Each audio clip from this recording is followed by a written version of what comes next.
सियासत का दुपट्टा किसी के आंसुओं से तर नहीं होता।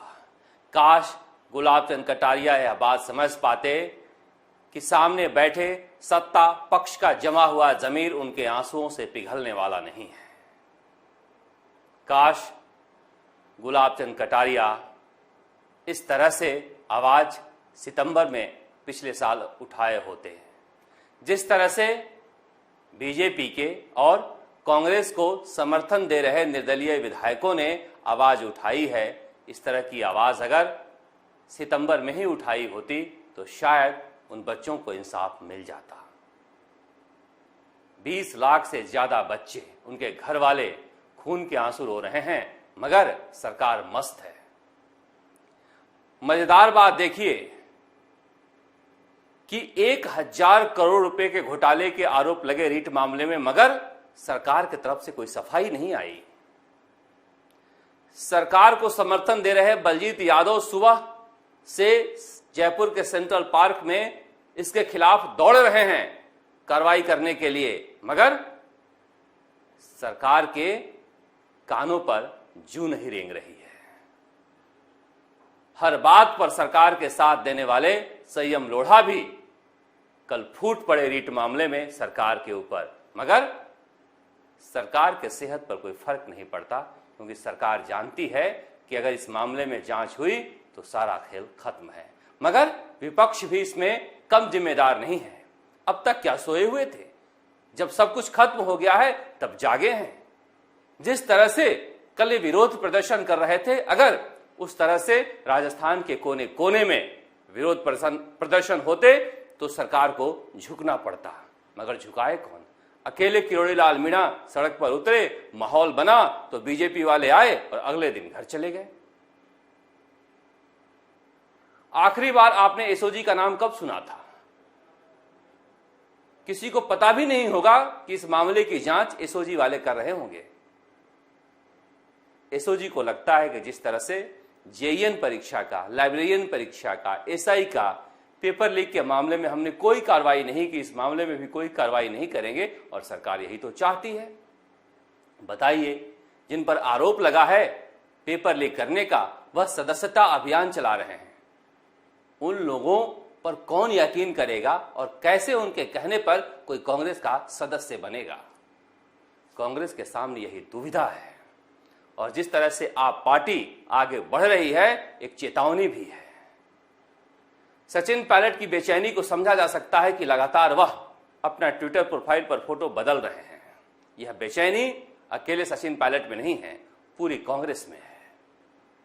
इसलिए जिस तरह के हालात बने हुए हैं, ऐसा लगता है कि सचिन पायलट को लगता होगा या तो मैं अभी इस सरकार का पायलट बनूं, या फिर इस डूबते हुए जहाज को छोड़कर मैं कहीं और निकल जाऊं। वो कहां निकलेंगे और कैसे निकलेंगे कहा नहीं जा सकता। क्या इस सरकार का पायलट बनकर सरकार को उबार पाएंगे, इस बारे में भी दुविधा है, क्योंकि दिल्ली में ही कांग्रेस आलाकमान दुविधा में पड़ी हुई है।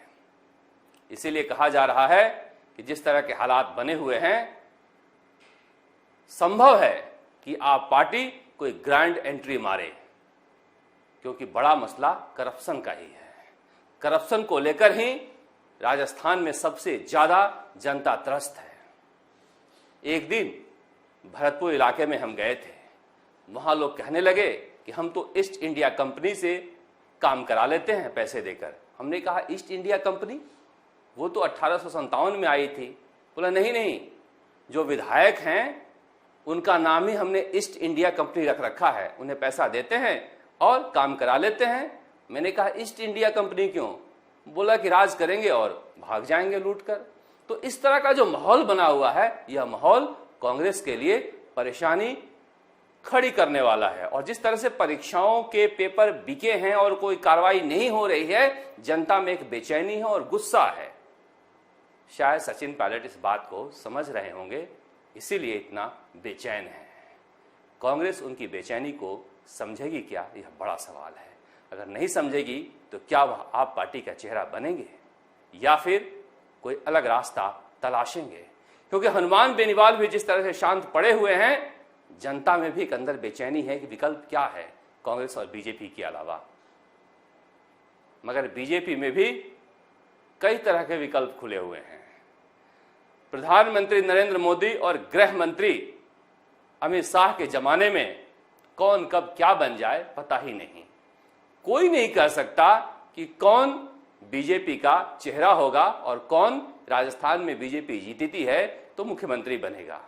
किसी को भी बना सकते हैं। वसुंधरा राजे बेकार परेशान हो रही हैं और उनकी जो मीटिंग हुई है प्रधानमंत्री नरेंद्र मोदी से, उसे लेकर बेकार का हो हल्ला हो रहा है। इस मीटिंग के बाद तो यही कहा जा सकता है, क्या जाने क्या लिखा उन्हें इस तराब में, कासिद की लाश आई है खत के जवाब में। अब कल सुबह 11:30 बजे के आसपास वह मिलकर निकली है प्रधानमंत्री नरेंद्र मोदी से, मगर उन्होंने ट्वीट भी नहीं किया। शाम को 7:30 बजे प्रेस रिलीज आया, उसमें लिखा हुआ था कि अकेले में मुलाकात हुई। कितनी देर की हुई यह नहीं लिखा हुआ था, जबकि नीचे दूसरे नेताओं से कितनी देर की मुलाकात हुई है वह लिखा हुआ था। कोई कह रहा है 4-5 मिनट की मुलाकात हुई है, मगर कुछ तो नागवार गुजरी है जिसकी वजह से उन्होंने एक ट्वीट भी नहीं किया है, फोटो भी जारी नहीं हुआ है।